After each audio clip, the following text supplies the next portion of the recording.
এক নম্বর প্রশ্ন, একটি লোহার দণ্ডটিকে দুটি টুকরো করা হয়েছে। প্রথমটি ৮ মিটার, দ্বিতীয়টি ২০ মিটার। টুকরো দুটির দৈর্ঘ্যের অনুপাত কত? অপশন এ ৮:২০, অপশন বি ৪:৫, অপশন সি ৫:৪, অপশন ডি ২০:৮। তাহলে এখানে দুটি টুকরো হয়েছে, একটি ৮ মিটার, একটি ২০ মিটার। তাহলে এদের যদি অনুপাত করা হয় তাহলে হবে ৮:২০। তাহলে সঠিক উত্তর হবে এ, ৮:২০। ২ নম্বর প্রশ্ন, একটি গমের বস্তার ওজন ১০০ কেজি ও একটি চালের বস্তার ওজন ১১০ কেজি। বস্তা দুটির ওজনের অনুপাত কত? অপশন এ ১০০:১১০, অপশন বি ১১০:১০০, অপশন সি ৫০:১০০, অপশন ডি ১০০:৫০। তাহলে এখানে গমের বস্তার ওজন হচ্ছে ১০০ কেজি আর চালের বস্তার ওজন হচ্ছে ১১০ কেজি। তাহলে বস্তা দুটির ওজনের অনুপাত করলে আমরা পাবো ১০০:১১০। তাহলে সঠিক উত্তর হবে এ, ১০০:১১০।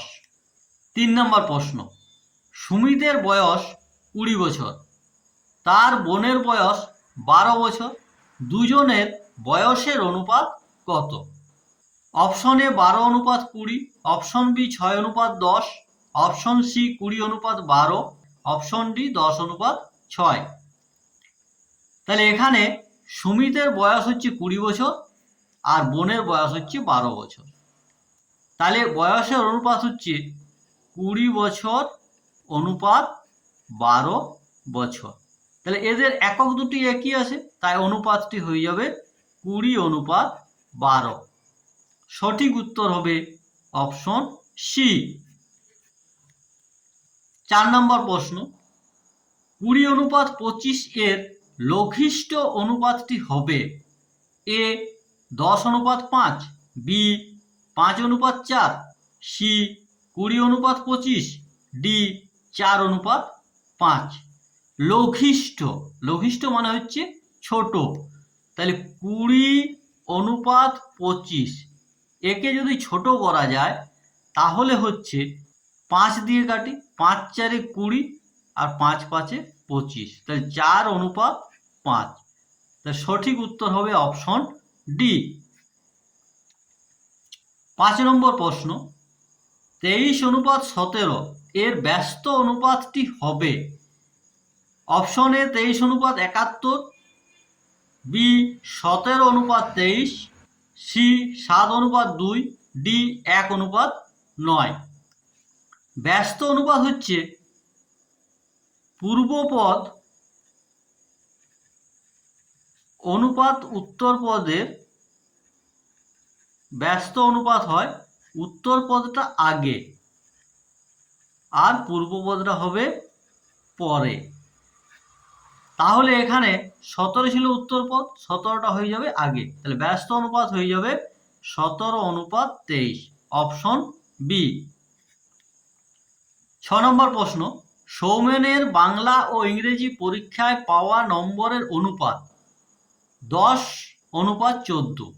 সে বাংলায় ৬০ নম্বর পেয়েছে, সে ইংরেজিতে কত পেয়েছে? এ ৮৪, বি ৪৮, সি ৫২, ডি ৪০। তাহলে বাংলা অনুপাত হচ্ছে ইংরেজি, এই নাম্বারটা হচ্ছে ১০:১৪। তাহলে বাংলায় পেয়েছে ৬০, তাহলে বাংলায় ৬০ পেয়েছে, অর্থাৎ এই ৬০ হচ্ছে ১০×৬। তাহলে ইংরেজিতেও হবে এই ১৪×৬। তাহলে ১৪কে ৬ দিয়ে গুণ করলে হচ্ছে ৮৪। ৬×১৪ = ৮৪।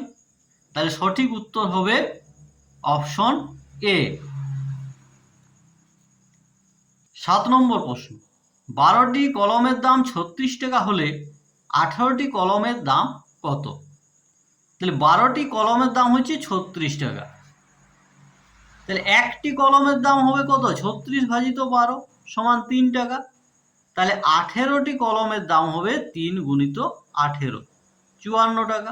তাহলে সঠিক উত্তর হবে অপশন বি, 54 টাকা। 8 নম্বর প্রশ্ন, 40 মিটার কাপড়ের দাম 1360 টাকা, 14 মিটার কাপড়ের দাম কত?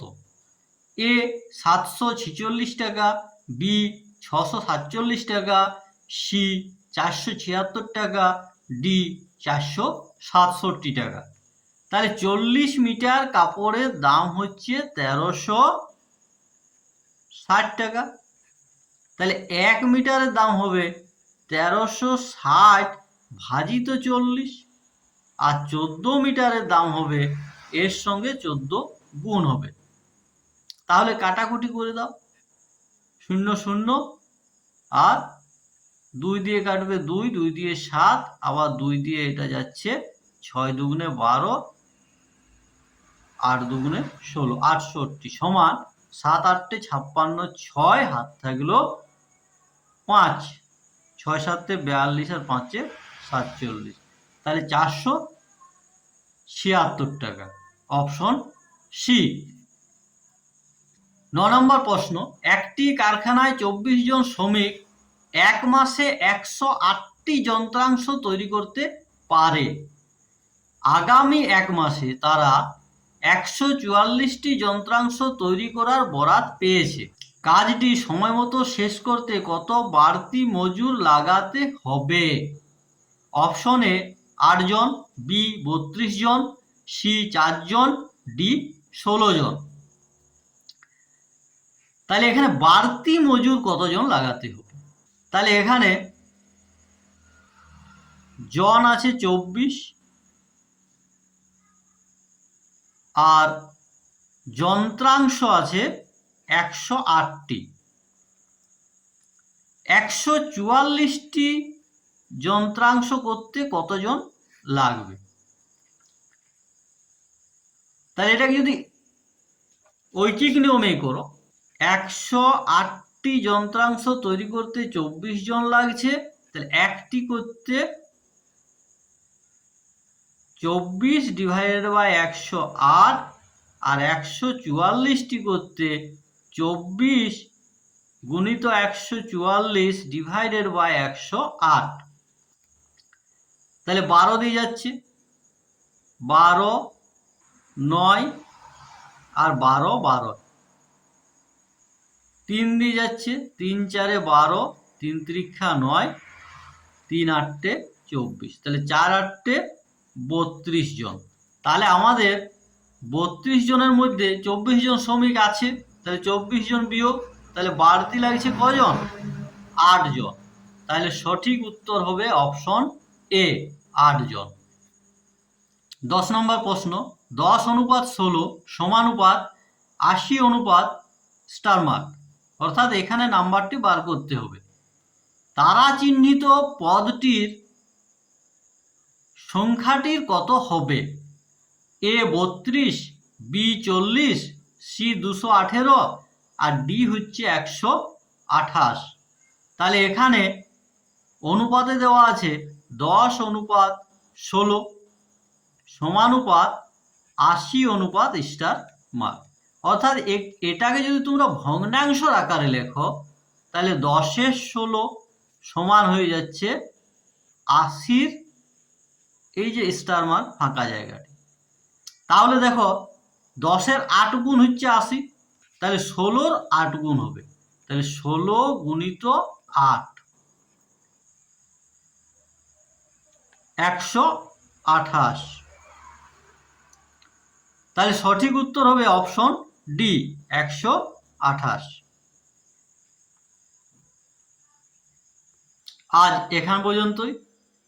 ভিডিওটি ভালো লাগলে চ্যানেলটি লাইক করো, সাবস্ক্রাইব করো এবং বন্ধুদের সাথে শেয়ার করো। পরবর্তী ভিডিওতে আবার দেখা হবে।